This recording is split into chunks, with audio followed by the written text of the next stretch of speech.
فارون أسفار سني فارون كين دوما توم غلغلا غنما ليو سفار سن ساعدي دمي فر وغا جيان باتي اتين دوما فارون سفار سن مالي نجرا برا كم فارون نماتنا كم بيتا لا لما يتو بارا جينا ني سفار سن تسد يا بيتا عمل سي انا بيخا لا لما نما توكو فارون إسا أما نموت باية dhaggeeffadhu laal namoonni baay'een akkami beektaa jaarsaa jaartii wal fuudhanii jaalalti isaanii dulloomaa deemti torbaanii walii kan torbaanii mana keessaa yaa'ee wal godhan ji'aa walii kan waggaan jijjiiramaa dhufan intala tan akka dur faarsanii gurbaan dhiirtii hundi akkanumaa jedhan namni maaltu waa san fida beektaa intala faaruu qaba faaruun isii galgala gisee gabbaatii ol deebite akka ta'e kana irraa calaqqifti intalli takka haadha mana namaa taatee ifi isii tana akka goote bifa isii if jijjiirtee uffannaa tana amma jijjiirtee uffata matbaqaatiin dhuftee osoo dhaabban waa hunda amma jijjiirtee faaruu tana namoonni baay'een bare jaalalti dhiirti namaa kan itutuni jaalala usanii jaalala yerooti manaamin janno jaalala waan jantana intalmarra taa akkanuma intalmatara laaltii agarta irraan dhumatu dirasii kanarra jira yoo haalabbee bakka waan tanarra jira homantii ilaalin ittuma dhiisi qalbiin akkana nama taati beete waan asitti mutana akka nama deema arrabarra buufatee akka kasin liqimsituu fi caal jettee toona dhaggeeffatta homantii dhiiftee. Kanaafuu namoonni baay'een jaalala tana namoota baay'eedhaaf jaalala bara waa xiqquma ibsanii hanguma yerooti maarreedhaa jaan hanga yeroo intalaa hanga yeroo if godhe intalli ani jaaladhu yookaan intalli namni hundi jaalatu yoo gisee hunda tolfattee babbareettee irraa mul'ata gurbaan galgalaa ganama faarsa galgalaa ganama dhungata galgalaa ganama sixoota adda addaa tana fidaa baay'isawee arraan tana gisee uffata akkana uffattee akka miidhaydee dhuftee na dura teessu kana onneetii tana gisumaas si arke Allahu akbar bar uffata aadaa Harargeeti ani kun biqila Harargeeti gara gaafaati dhuftee maashaallah Allahu akbar ilma gandaalle akkanaan hin jenne namni tokko faarratti ganda ofii jaalateetu nama ganda ofii jaalatu ganda biraa jaalachuu danda'a. Ganda kee dura kabajjee ganda biraa kabajuu dandeessa ganda kee jaalattee ganda biraa jaalachuu dandeessa baay'ee kun dhugaadha abbaa fedhe biratti numuutii fakkeessanii miidiyaa kana gubbaa namni hundi na bira wal qixa gandi hundi na bira wal qixa no gandura ganda kee jaalattee ganda kaan jaalachuu dandeessa dhugaa dubbachuudhaaf amma garuu atiin tuni yoo gara keessa deebine Ofu boy. Ada fate ulun kurire kita naga lagi sih. Ada fate? Akam. Si wajah sama aku. Isi wali mari gora turtani. Wahai mali mari gotan. Mungkin anak si rati walak si sukun gajuan tu komcal. Ishi mali ni. Wah eke mari udah. Wah eke mari udah kure. Wahai kia mari gora turtani. Akam itu tambah terre. Masuk itu golab dah menggolab. Golab ni arte cungkaran kita telah jadi sangat nampak cuci. Telah jadi samu. Akam gote cungkaran tikap dia. Nama kesi nak tiada mana nama gari asin.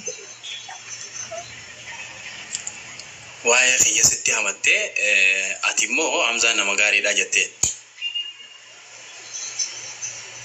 Okay. Sanuma tu cungkaran tikap bishan dulu kote. Ya.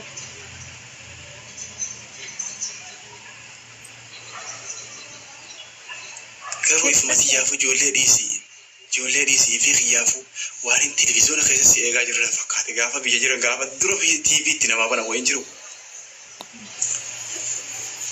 karo wan fata da khaynya fatte rufte akana labbi da la futi kana ta wa honda na khaysa ganan ne densa warin shasha khaysa silaru jirra fakkat Lebih lagi sarasi fakkat deh.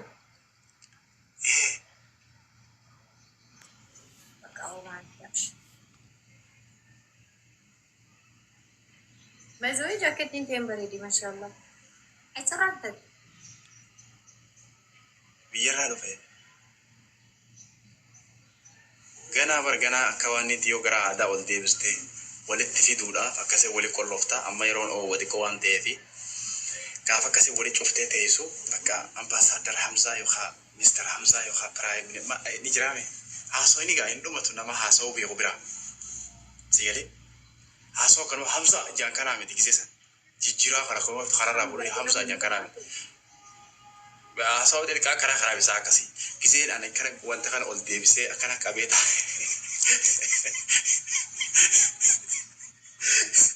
Ijoolleen mataa jaa kooppiliikii kana kuma lamaan gaa kooppiliikii naa godha nama dila karaa jirta kooppiliikii qomaa fadha sanboota homantii teessanii bashannanaa wala taaftaa beebi jinni illee dandeessanii warri isii bira jirtanis onnee as gubbaa tana onnee daarattii san gad dhooytanii seendi bakka itti gubbaarra dhooytanii onnee naa dhuftu. Bakka kana ma qofa la wanni TikTok sirri gajjabeessa. Amma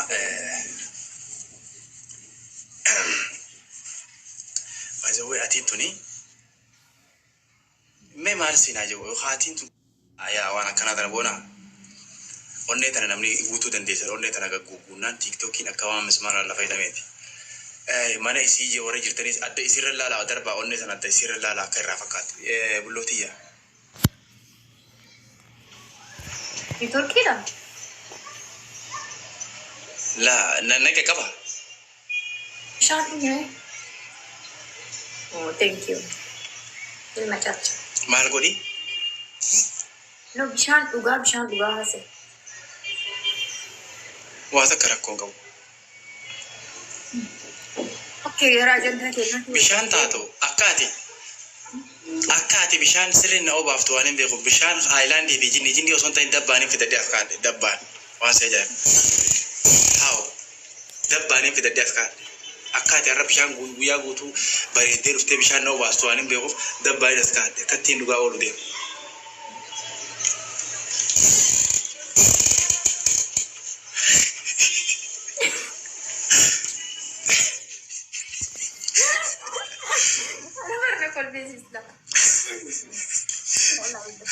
By the way, garuu atiin tuni mee akkana jime gistaka akkana jime waay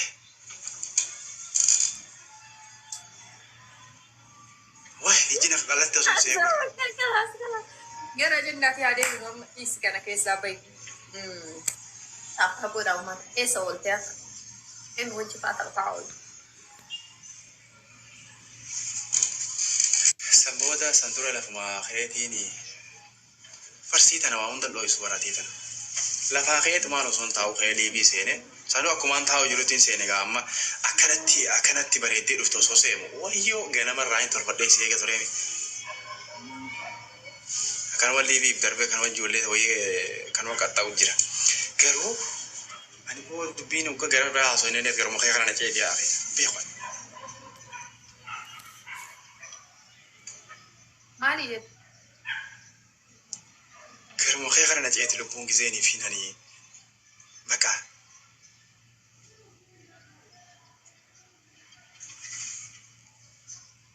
Maali jettu bulu wala? Yaa salaam.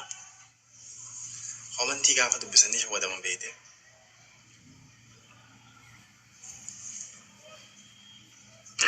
Komantii kana dhageeffatu komantii isin cimtuu mata komantii cufe.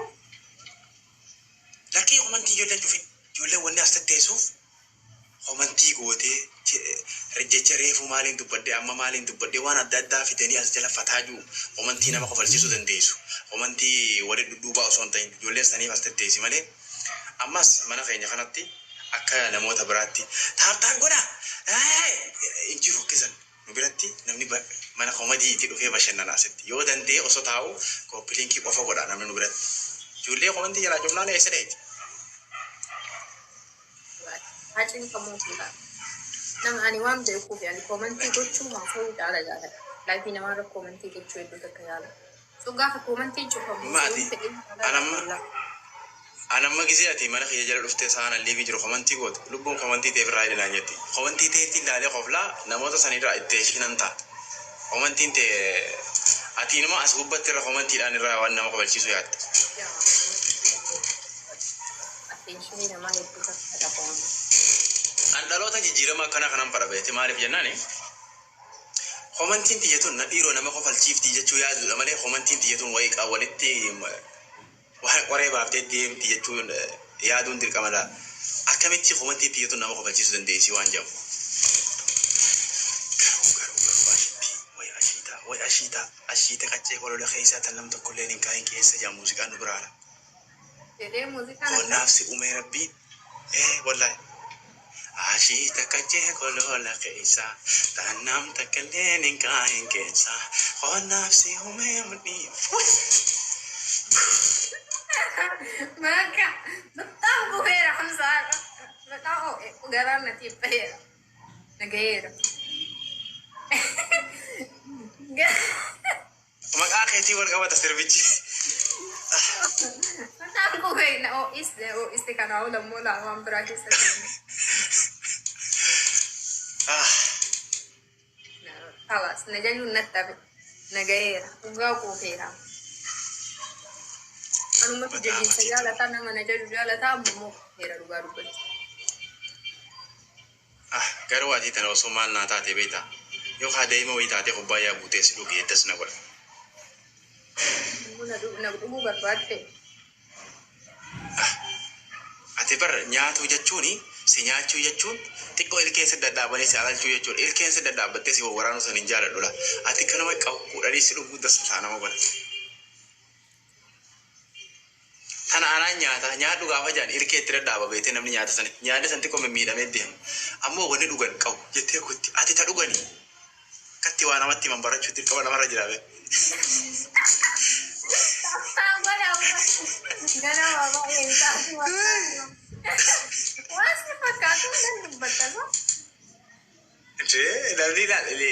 Namni tokko ammoo gidee baay'ee ni ilaala beekte barbu atiin tun ta nyaatanii bara atiin tun bara waan akkas akka isaan haasawaa beekte namni.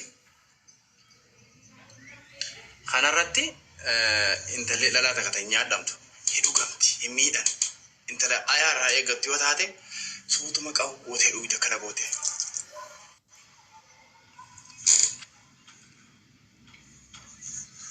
Marida. Ayamna. Ay garuu ati tun maa arif. Oomanii arra kana laaligaa uffata aadaa teenyaa itti uwwiseetiin akkana zanaa godhee taa'uun jira. Maal gootaree arra mee maal gootarra uffata aadaa uffattee dhuftee anallee uffata uffachiifte. Faayizawwee anaa uffata harargee kanaaf du'u anaa uffata biyyatiyyaa nama uffata kanaa jala du'u isiin dhuftee uffata aadaa teenyaa uffattee akkana zanaa itti na dura teenya. Anaa uffata biraatiin biraa qabareef. Ka'eetumaan fiigee uffata kana jijjiirradhee dhufee akkana zanaa jee dura taa'uu eegalee. Ashita atiin tun bar ashitaadha. Ashittii jedha kun noo dogonkoraniiti. Uummata keenya isin hubattan jedhee yaadu uummatni jira jarana gara kennaa kun. Namni bara akkanatti nafaartee hin beeku ifa manaa godhu. Dhugaa mee wallaahi. Wallaahi maalummaa rakkate namni godhee akkana. Wallaahi jechaa tabar wallaahi gubaan guddaadha wallaahi jechaa tabar. Rabbii namni akkana nafaarsee hin beeku maal gaafa ta'u akkana eenyu nafaarsa hin jiru. Wallaahi hin jiru.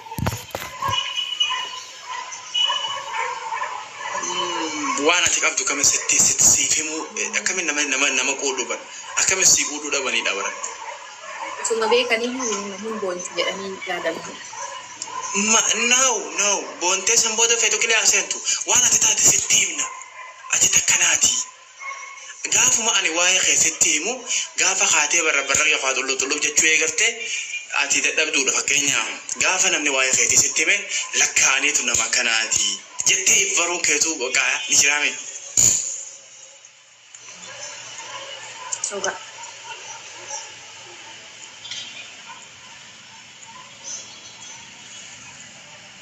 Kau asin nada tamal te.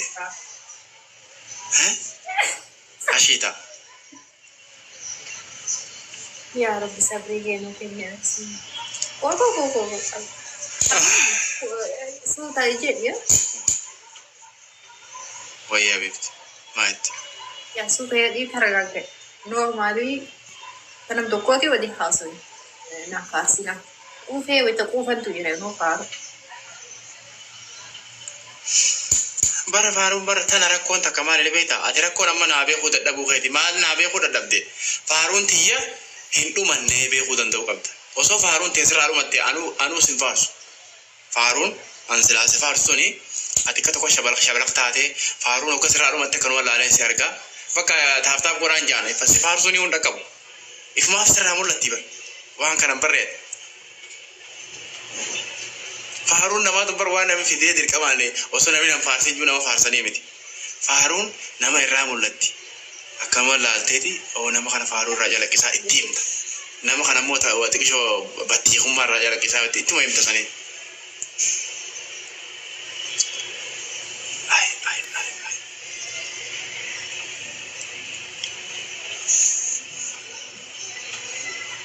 Bishaan dhugullee fixadhee fisuuti.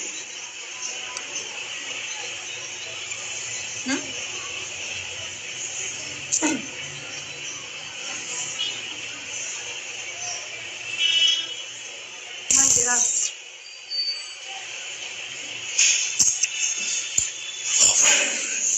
Shamarreen yoo gara kokkofaltee taphattu bareeddi.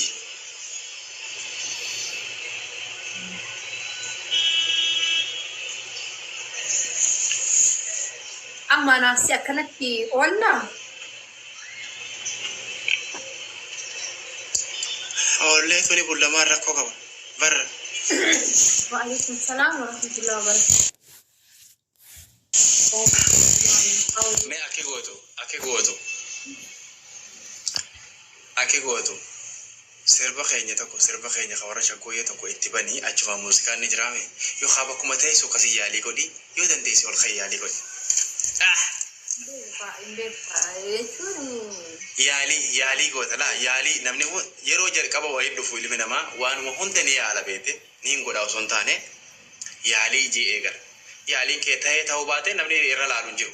Bakkuma teessuu yookaan yaalii goota anka dhiiraa tokkottiin harka tokko irratti deebisa. Shaggooyyeen beekuni fi shaggooyyee teenya. Isuma dhugaa kan shaggooyyeen tun teenyaa shaggu. Bakkuma teessee mirmirsaa. Kamu kutaa kamiitu sirban beeku. Dhugaa sirban beeku. Garuu sammuu osoo akkas ta'anii jedha garuu sirbinaan tiraay godhee.